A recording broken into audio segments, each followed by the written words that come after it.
Okey, kita sambung kontrak kita yang kedua, iaitu wasiat. Wasiat. Okey, pertama sekali kita mulakan dengan firman Allah Subhanahu wa taala, a'udzubillahi minasyaitonir rajim. Kutiba alaikum idza hadara ahadakumul mautu in taraka khairanil wasiyyah lil walidaini wal aqrabin bil ma'ruf haqqan 'alal muttaqin. Kamu diwajibkan apabila seseorang daripada kamu hampir mati, jika dia ada meninggalkan harta, hendaklah dia buat wasiat kepada ibu bapa dan kaum kerabat dengan cara yang baik sebagai suatu kewajipan atas orang-orang yang bertakwa. Jadi ini kita boleh katakan ayat yang berkait rapat dengan wasiat. Sebab apa? Sebab dalam ayat yang saya letakkan merah ni ada perkataan al-wasiyah. Dalam ayat ni kalau kita lihat, kamu diwajibkan, kita ni bila rasa nak mati dan kita ada harta, maka Allah perintahkan kepada kita supaya kita tinggalkan wasiat. Kepada siapa? Kepada ibu bapa dan juga kepada saudara kita. Okay, cuma ayat ni kita boleh katakan ayat ni telah dimansuhkan, telah dibatalkan dengan turun ayat pembahagian harta. Okay, jadi sebab tu kalau kita lihat dalam ayat ni, kalau kita baca, maksudnya kita boleh buat wasiat kepada waris kita. Sedangkan yang saya dah sebut sebelum ini, wasiat tak boleh buat kepada orang ataupun kepada waris yang akan terima harta kita. Okay, jadi ayat di sini kita bukan nak lihat kepada konten dia, kerana ayat ni kita lihat dia punya kandungannya telah dimansuhkan dengan turunnya beberapa ayat daripada surah An-Nisa, iaitu kalau kita lihat golongan bapa ataupun bapa dan juga mak ni, dia ada habuan yang telah ditentukan oleh Allah dan sebagainya. Jadi ini kita nak lihat, kita sekadar nak melihat adanya konsep wasiat dalam Islam. Okey, kemudian kita lihat kepada takrif wasiat.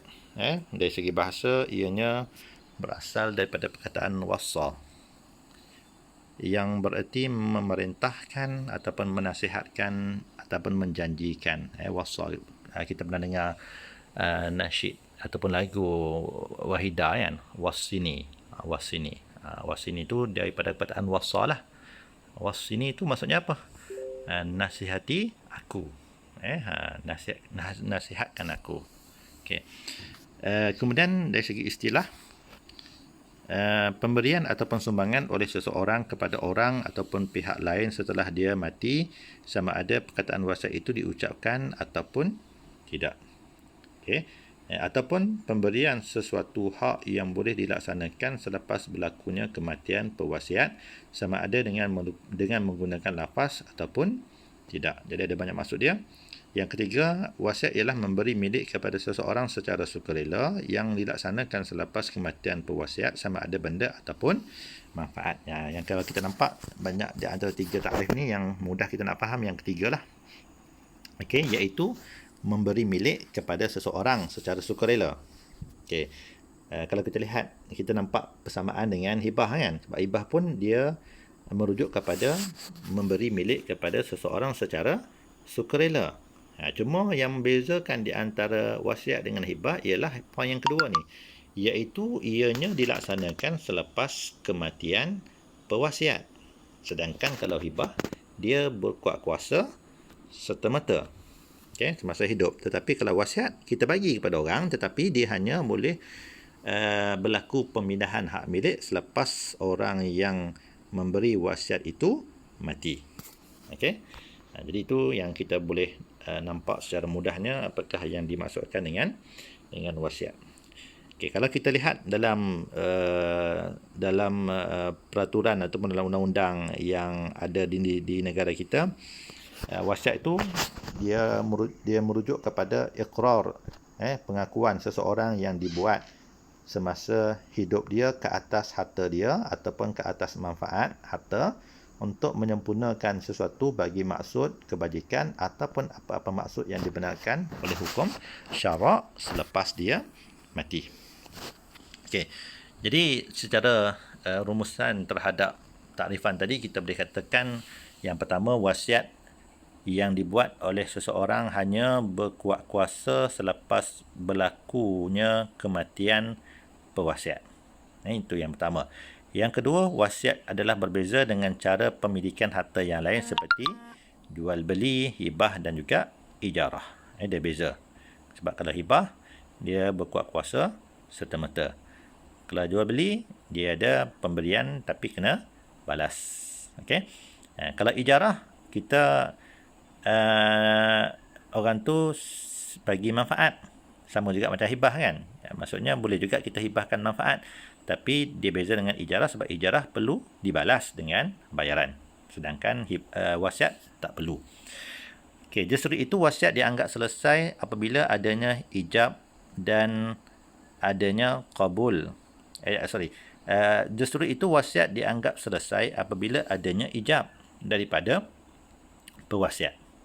Sedangkan qabul tidak diperlukan semasa pewasiat masih hidup dan ia hanya diperlukan selepas pewasiat mati.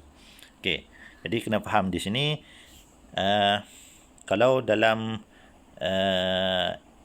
kontrak ataupun dalam kita bincangkan tadi akad hibah tadi kan. Akad hibah tadi kita katakan bila orang tu offer, orang tu dia hibahkan, aku hibahkan barang ni kepada kamu. Jadi lafaz qabul, lafaz terima tu dia mesti kena kita katakan kena terus sebut. Okey, dia maksudnya dia terus bersambung. Tapi kalau wasiat, lafaz penerimaan ini hanya akan diambil kira selepas kematian pemberi wasiat. Kan? Katakanlah macam contoh saya wasiat. Kalau saya wasiat saya kata kalau saya mati maka rumah ini diberikan kepada Ali. Katakanlah Ali ketika itu kata, tak apalah aku tak terima wasiat kamu. Okay, maksudnya orang yang maksudnya penerima wasiat tadi dia tolak. Dia balas dengan dia tolak wasiat tersebut. Okey. Jadi adakah penolakan itu diambil kira ketika itu? Maka jawapannya adalah tidak. Walaupun dia kata dia tak terima ke ataupun dia kata dia terima ke, jadi jawapan tu tak memberi kesan. Sebab apa? Sebab dalam wasiat lafaz penerimaan itu hanya selepas kematian pewasiat. Kan? Contoh bila dia mati, maka ketika itulah akan ditanya, mungkin waris dia akan tanya kepada orang yang diwasiatkan, ayah aku ni ada wasiat kepada kamu ni, barang ni. Maka kalau ketika itu dia kata, tak apalah aku terima. Jadi maksudnya sempurnalah wasiat tu. Jelas kan? Okey.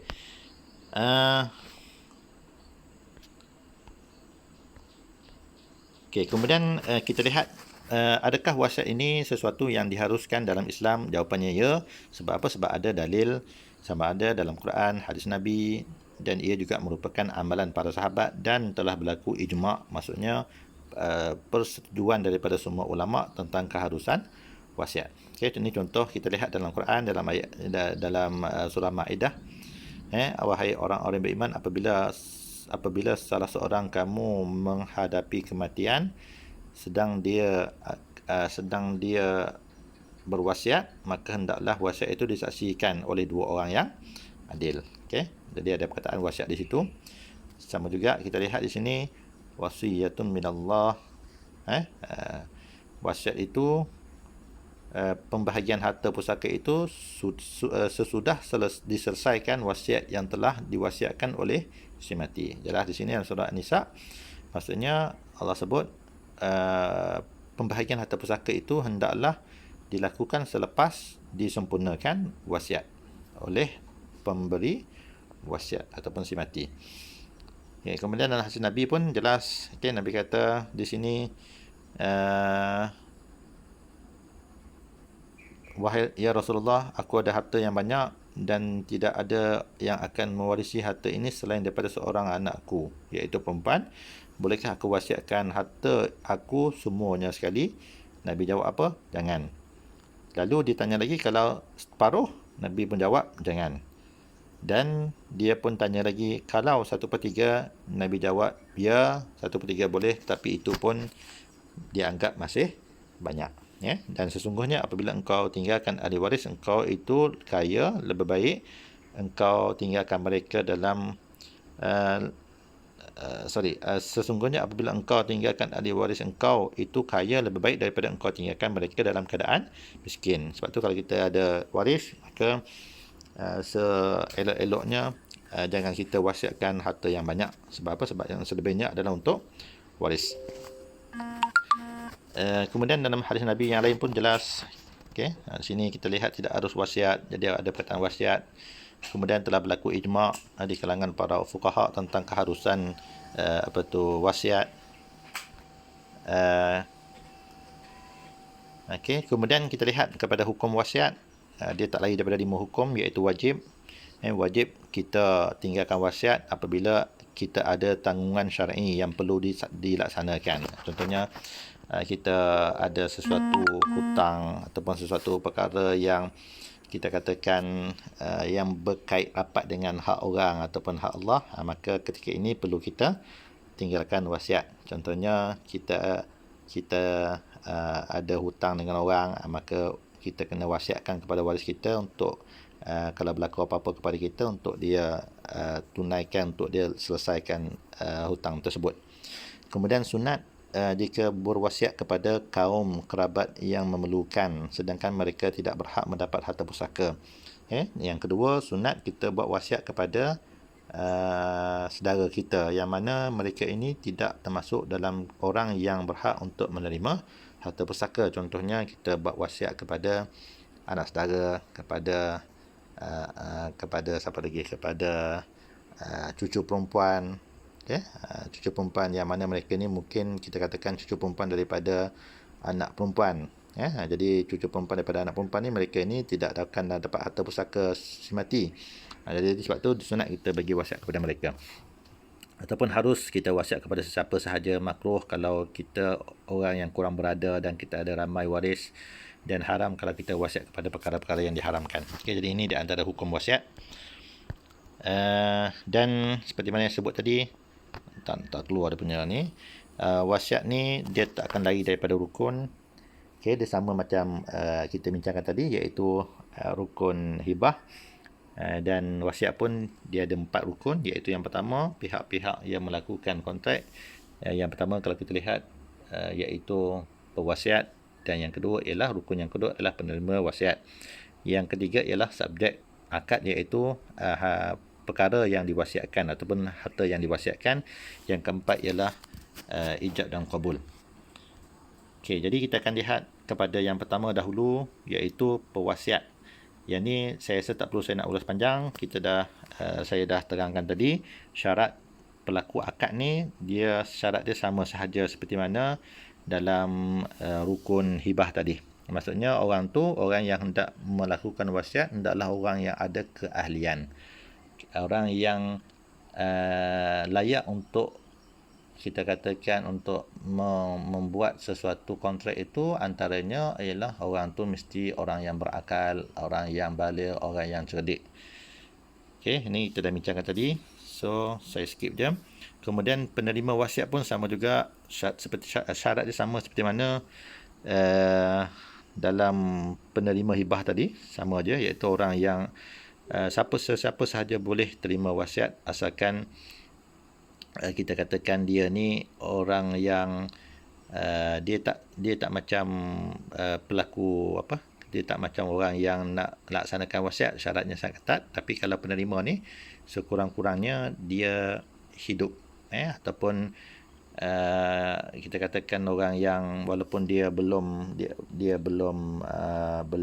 memayis lagi pun ataupun belum baligh pun, dia tak ada masalah untuk nak menerima wasiat. Kemudian harta yang hendak diwasiatkan. Harta yang hendak diwasiatkan tak kisah sama ada ianya berupa harta alih ataupun harta tak alih, ataupun ia juga boleh diwasiatkan manfaat sahaja. Dan syaratnya tidak boleh lebih daripada 1/3. Yang ni base kepada hadis Nabi SAW tadi, yang Nabi kata kalau separuh, kalau semua tu tak boleh, separuh pun tak boleh, tapi 1/3 boleh. Tapi Nabi kata 1/3 pun banyak. Kemudian yang keempat, rukun yang keempat adalah sirah, iaitu ijab dan qabul. Dan sirah wasiat boleh berlaku sama ada secara sarih ataupun secara kinayah, secara jelas. Sarih ni secara jelas, iaitu kita menggunakan perkataan wasiat, aku wasiatkan. Ataupun secara kinayah. Kinayah ni maksudnya lafaz yang digunakan tidak direct. Contoh kita katakan, kalau aku mati nanti, harta ni aku nak bagi kepada. Jadi perkataan tu kalau kita dengar, tak ada langsung perkataan wasiat. Jadi ini kita boleh katakan dia juga dianggap sebagai lafaz kinayah, yang mana ianya perlu dilihat kepada niat orang yang melafazkan, dan bila dia kaitkan dengan kematian, maka secara tak langsung kita boleh katakan ianya dianggap sebagai wasiat. Dan wasiat berlaku dengan tawaran, dengan ijab daripada pembuat wasiat, dan ia tidak tertakluk ke atas penerima orang yang diberi wasiat. Jadi maksudnya yang qabul tadi itu, penerimaan itu, dia tidak diambil kira semasa pewasiat itu masih hidup. Cuma dia akan diambil kira selepas pemberi wasiat tadi mati. Okey. Kemudian kita lihat lagi, qabul ataupun penerimaan dianggap sah jika dibuat selepas kematian pemberi wasiat. Ini kita dah bincangkan tadi. Kemudian penerimaan ataupun penolakan yang dibuat masa hidup memberi wasiat tidak diambil kira, sama juga tadi. Kalau kita tolak pun, orang tu wasiatkan kepada kita dan kita pun beritahu aku tak nak terima wasiat kamu tu, itu pun kita katakan ianya penolakan itu tidak diambil kira. Okey. Jadi penerimaan oleh penerima wasiat tidak disyaratkan dengan segera apabila telah berlaku kematian pemberi wasiat. Taklah macam nampak sangat kita gelojoh. Bila orang tu mati saja, kita pergi rumah dia, aku terima wasiat si mati ni. Maksudnya kita boleh take time lah, ambil masa saya 2 hari kan, untuk keluarga tu ada tempoh bertenang lah. Okey, kemudian yang rukun yang terakhir adalah sirah ijab dan qabul, sama jugalah. Okey, ni tak perlu saya nak ulas panjang. Okey, ini kita lihat isu-isu berkaitan dengan wasiat, iaitu yang pertama kadar yang boleh diwasiatkan. Okey, dia setakat 1/3 sahaja ataupun kurang daripada tu. Okey, ini kita dah bincang tadi. Poin yang kedua, wasiat yang lebih 1/3 tidak sah kecuali waris bersetuju dengan kadar tersebut. Jadi maksudnya kalau kita wasiat separuh daripada harta kita, secara konsepnya wasiat tu tak sah. Tapi boleh tak kita laksanakan wasiat separuh tu? Boleh, dengan syarat semua waris setuju. Kalau semua waris setuju, tak ada masalah untuk kita nak sempurnakan wasiat si mati tadi. Okey, kemudian wasiat ke atas manfaat harta, boleh, tak ada masalah. Kalau hibah tadi tak boleh kan, sebab hibah dia mesti fizikal harta tu. Tapi kalau wasiat, boleh tak kita wasiatkan manfaat saja? Boleh, tak ada masalah. Kemudian wasiat kepada waris. Wasiat kepada waris, kalau kita lihat siapa dia waris, iaitu orang yang berhak untuk terima harta pusaka si mati, sama ada ianya waris asabah ataupun waris ashabul furud. Okey, jumhur ulama berpandangan bahawa wasiat kepada waris adalah tak sah kecuali dengan mendapat persetujuan daripada semua waris. Okey, sebab apa? Sebab ada hadis Nabi. Ada hadis Nabi. Dalam hadis Nabi di bawah ni, Allah telah menetapkan hak bagi setiap empunya, dan oleh itu tak boleh wasiat kepada waris. Jadi maksudnya kalau apa yang banyak berlaku dalam masyarakat kita, kebanyakannya kita lihat kita wasiat kepada waris. Contohnya kita lihat kadang-kadang bila orang tu nak mati, dia wasiat, dia kata kalau aku mati, rumah ni beri kepada kakak kamu, maksudnya anak dia yang sulung, ataupun kereta ni bagi kepada adik kamu, maksudnya anak kita yang mungkin bongsu kan. Jadi wasiat tu kita beri kepada waris kita yang akan terima pusaka kita. Jadi wasiat itu tidak sah kecuali apa? Kecuali semua waris setuju.